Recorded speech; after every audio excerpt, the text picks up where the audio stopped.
টপিকটা বলবো চ্যাপ্টার 5.2 এর সি প্রোগ্রামিং এর লুপ যে প্রোগ্রামগুলো আছে আমরা লুপ প্রোগ্রাম নিয়ে আজকে আলোচনা করব।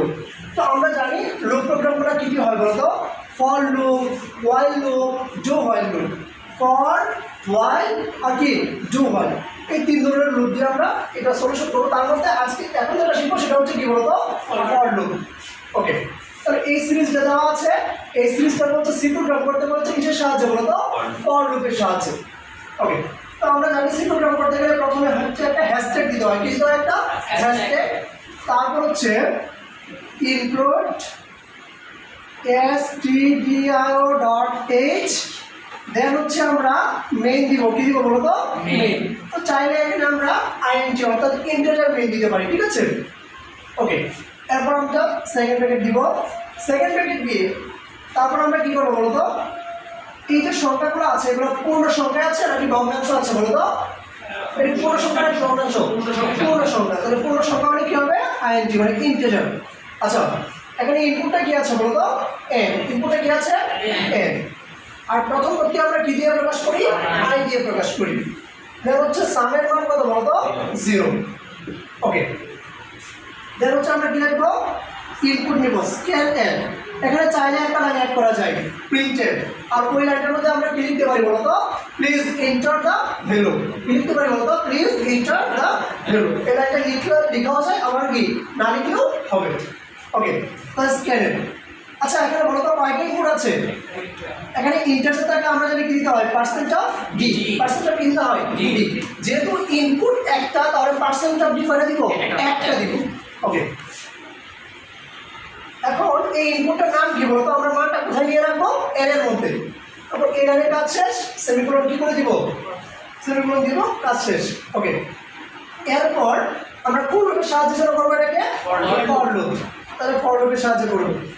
ফর স্ট্রাকচারটা কি বলতো, প্রথমে কি দিতে হয়, প্রথম পদের মান, কার মান, প্রথম পদ অর্থাৎ ইনিশিয়াল ভ্যালু। আর ইনিশিয়াল ভ্যালুকে আমরা কি দিয়ে প্রকাশ করি, আই দিয়ে। কি দিয়ে প্রকাশ করি, আই। আচ্ছা, আই এর মানটা কত আছে বলতো, 1। কত আছে, 1। আরেকটা কথা আমরা বলে নেই, যদি এরকম পাওয়ার সংক্রান্ত সিরিজ থাকে তাহলে আমরা দেখবো যে পাওয়ারটা পরিবর্তন হচ্ছে নাকি বেস পরিবর্তন হচ্ছে। তো যেটা পরিবর্তন হবে সেটা নিয়ে কাজ করবো, ঠিক আছে। আচ্ছা, এখন কি পাওয়ার পরিবর্তন হচ্ছে নাকি বেস পরিবর্তন হচ্ছে বলতো, বেস পরিবর্তন হচ্ছে। তাই আমরা বেস নিয়ে কাজ করছি। আর বেসের শেষ পদটা আমরা এখানে লিখছি, তাহলে আমরা বেসের প্রথম পদটাই লিখবো। তাহলে প্রথম কত আছে বলতো, 1। ওকে, তারপর এটা কি বৃদ্ধি সংক্রান্ত নাকি হ্রাস সংক্রান্ত বলতো, বৃদ্ধি সংক্রান্ত। আমাদের সিরিজ আমরা কন্ডিশন তৈরি করি কিভাবে বলতো, বৃদ্ধি হলে কি হয়, লেস দেন ইকুয়াল। কি হয় বলতো, লেস দেন ইকুয়াল।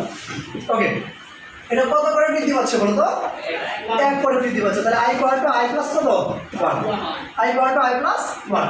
তো আমরা চাইলে কি লিখতে পারি বলতো, আই প্লাস প্লাস। কি লিখতে পারি, আই প্লাস প্লাস। ওকে, এরপরে হচ্ছে আমরা একটা সেকেন্ড ব্র্যাকেট দিব। সেকেন্ড ব্র্যাকেট দিয়ে ওইখানে কি দিতে হয় বলতো, সূত্র দিতে হয়। কি দিতে হয়, সূত্র মানে স্টেটমেন্ট দিতে হয়। তো স্টেটমেন্টটা কি বলতো, আমরা নর্মালি যেটা জানি সাম ইকুয়াল টু সাম প্লাস কি বলতো, আই। এটা হচ্ছে বেসিক স্ট্রাকচার বা বেসিক যে ফর্মুলা সেটা। বাট এইখানে দেখো তুমি যাকে আই বিবেচনা করছো সেটা কি হবে, এর উপরে কি আছে, একটা স্কোয়ার আছে অর্থাৎ পাওয়ার আছে। আয়ের উপর কি আছে, স্কোয়ার মানে পাওয়ার আছে। তাহলে আমরা কি দিব, আই স্কোয়ার। কি দিব আমরা, আই স্কোয়ার। এখন প্রোগ্রামিং তো আর এইভাবে লেখা যায় না, তো তখন আমরা কি কিভাবে লিখতে হবে বলতো, সাম ইকুয়াল টু সাম প্লাস কি, পাও আই কমা কি বলতো, 2।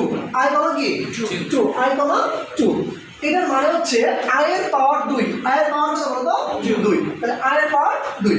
ওকে, তাহলে আমরা এটা লিখতে পারি সাম ইকুয়াল হচ্ছে সাম প্লাস পাও আই কমা কি বলতো, 2। ওকে, এখন আমাকে তোমরা বলো তো এখানে আমরা কি ব্যবহার করছি, পাও ব্যবহার করছি। কি ব্যবহার করছি, পাও। যদি পাও ব্যবহার করি তাহলে এখানে কি করতে হয় বলো তো, উপরে কি দিতে হয়, ম্যাথ ডট এইচ। কি দিতে হয়, স্কোয়ার। তারপর হচ্ছে পাই, পাও, এগুলো যদি ব্যবহার করি তাহলে কি দিতে হয়, ম্যাথ ডট এইচ। কি দিতে হয়, ম্যাথ ডট এইচ। তাহলে আমরা এখানে কি দিব, ম্যাথ ডট এইচ। তাহলে আমরা ম্যাথ ডট এইচটা কেন দিয়েছি বলতো, এখানে কি ব্যবহার করেছি আমরা, ইউজার ডিফাইন ডেটা টাইপ। পাওয়ার চারটি কি বলতো, ইউজার ডিফাইন ডেটা টাইপ। আমরা যদি ডেটা ভিতরে না, একটা হচ্ছে বিল্ট ইন, আরেকটা কি বলতো, user define. User define data টাইপের কারণে আমরা পাওয়া আছে, আর পাওয়ার হচ্ছে ম্যাথের ফাংশন। তাহলে কি হবে ম্যাথ ডট এইচ, কি হবে ম্যাথ ডট এইচ। ওকে, তাহলে এটার কাজ শেষ। এরপরে আমরা কি করবো বলতো, প্রিন্ট করবো। কি করবো আমরা, প্রিন্ট। প্রিন্টের কয়টা আউটপুট আসে বলতো, আউটপুট তো অলওয়েজ কয়টা আসে, একটা। ওকে, আউটপুটের নাম কি, আমরা কি দিয়েছি, সাম। কি বলতো, সাম। তারপর এটার কাজ শেষ। দেন আমরা পুরো প্রোগ্রামটাকে কি করে দিলাম বলতো, ক্লোজ করে দিলাম। ঠিক আছে। ওকে, যদি আমরা এখানে ইন্টিজার মেন দিতাম তাহলে শেষে আমরা দিতাম হচ্ছে বলতো কি দিতাম, রিটার্ন জিরো। দিতাম আমরা রিটার্ন জিরো। এটা আমরা একদম সিম্পল ওয়েতে করলে আর কিছু দিতে হচ্ছে না। ঠিক আছে। তো আমরা সবসময় যেটা চেষ্টা করবো সেটা হচ্ছে সহজভাবে করবো যেন ভুল না হয়, অর্থাৎ একটা সেমিকোলনের জন্য কোনো ভুল না হয়। কারণ হচ্ছে সি প্রোগ্রাম হচ্ছে একটা কেস সেন্সিটিভ ল্যাঙ্গুয়েজ। এখানে কোনো একটা ভুলের কারণে পুরো প্রোগ্রামটা আউটপুট কি আসবে, এরর আসবে। ঠিক আছে। ওকে, আশা করি এটা বুঝতে পারছেন।